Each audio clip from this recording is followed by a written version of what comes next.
Hi everybody, welcome back. How you doing? Today I'm so excited to bring you this knockoff of beef rice-a-roni. Now I can't call it gluten-free, dairy-free rice-a-roni because rice-a-roni is a trademark. So I'm going to say knockoff. Sort of like a copycat but without the gluten. Now the reason we can't have rice-a-roni in the box is of course because of noodles. And then the hidden culprit that we all have to stay away from if we're celiacs or gluten-free. And it's called anodized or autolyzed yeast extract. It's made out of barley. You're eating barley and you didn't even know it. So first of all, I'm going to tell you the ingredients and then show you how I break up my pasta. Let me do this first. Let me do the pasta first. I use Barilla gluten-free pasta.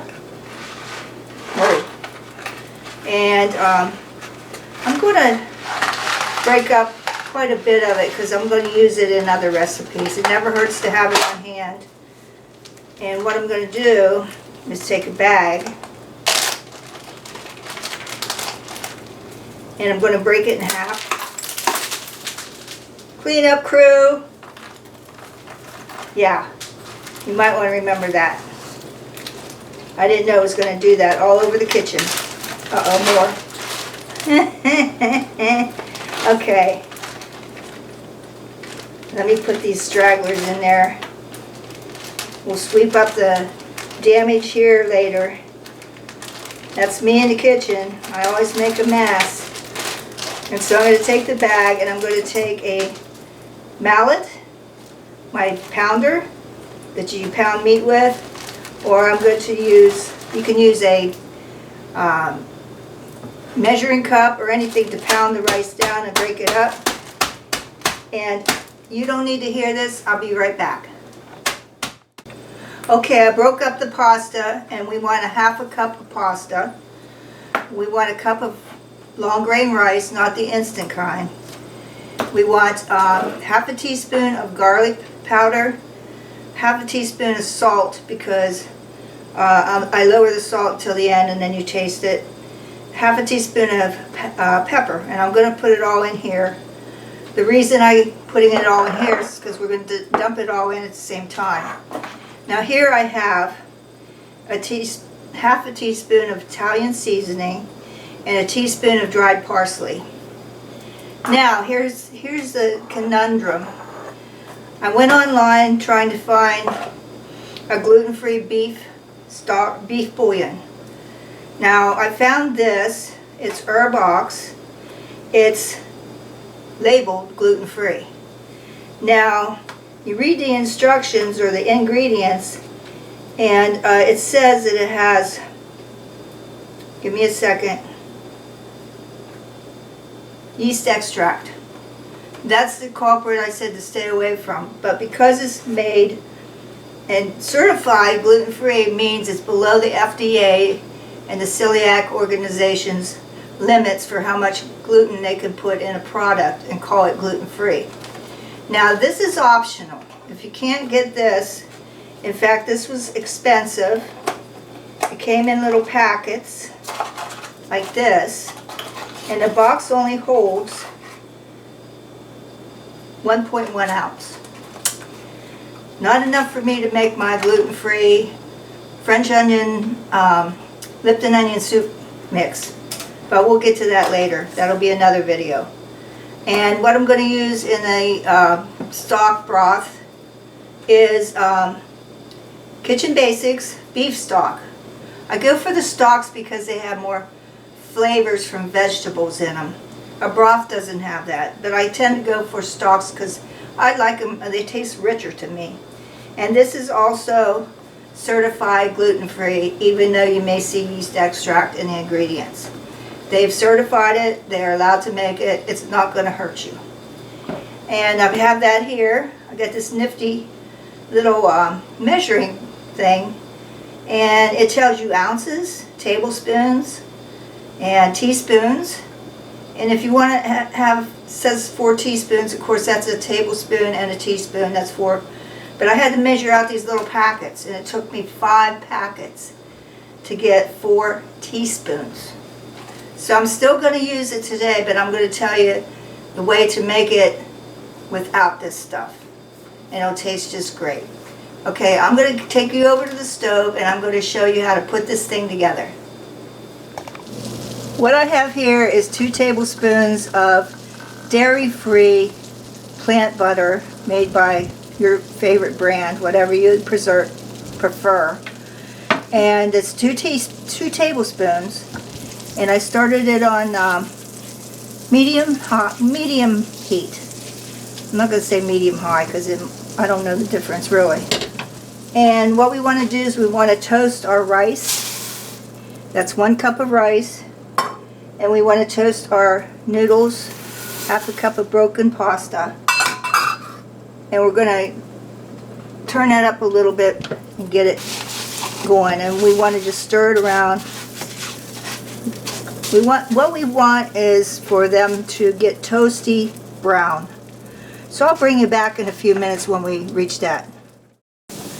Okay, our rice and pasta is turning nicely brown, toasted. And our next ingredient is going to be the beef broth.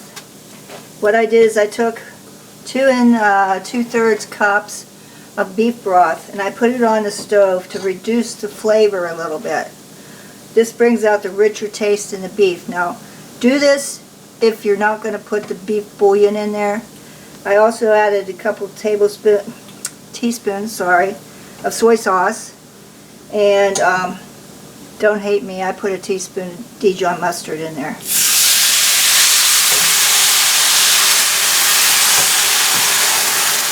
That's always my secret ingredient. Okay, we're going to stir this. I'm going to turn the heat down. Sorry for my arm. A little bit more. Now we're going to add our dry ingredients that I have put in this cup. Now I saw some ingenious women on YouTube making separate packets of this. Here goes our bouillon. I might not ever use it again, but let's use it today. Separate packets, and they put the rice in there and the pasta, and then they do their dry seasonings in another little baggie, and they put it in with the first baggie and label it rice Roni. And you're going to turn the heat down. You don't want it boiling that fast. You just want it to come to a simmer. I'm going to turn my stove down to 1 and let it come down to a simmer. And what you're going to do is, put the lid on. Now, let it cook for 15 minutes on simmer. The liquid will evaporate into or soak into the noodles and the rice. And we'll be back to show you what it looks like. I'm back. Well, it's done. And I have to tell you that what I want you to do when you're making this is stir it every once in a while. And I noticed that the broth that was in the pan was evaporating more than I wanted. And I tasted it. You always want to taste it. And what happened was the rice was crunchy. This was probably 13 minutes into the recipe. I let it go to 15, taste it again, and I would leave out the salt that I recommended putting in here because this the beef broth must have a lot of salt in it. The bouillon that I used said no sodium, so I figured I could add salt, which didn't work out, so don't put any salt in it. Also, what I did is when it came to 15 minutes, which I recommend cooking it, it wasn't done. And because the salt was so prevalent, I added a 1/4 cup of water and let it cook longer. I'm going to say this went 25 minutes, not 15. And it might be because the gluten-free pasta, I'm not sure. And because the evaporation might be because my pan's wide. And it might not happen to you if you have a smaller pan. Let me spoon this out and show you what it looks like. I'm so happy. I haven't had beef rice-a-roni for 20 years since I found out I had celiac disease. Well, this ticks all the boxes. And what I want you to do is, if you have some fresh parsley, sprinkle it over the top, and there's your finished product. Isn't it great?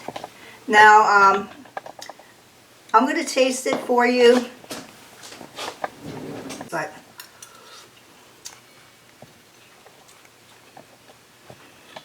adding that water brought the sodium level down.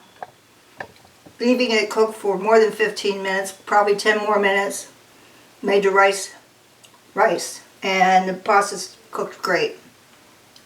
So I hope you got some lessons from this video.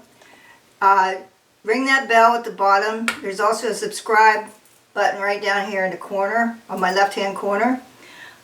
Subscribe to my channel, and my email is mynanasapron@gmail.com. See you later. Bye.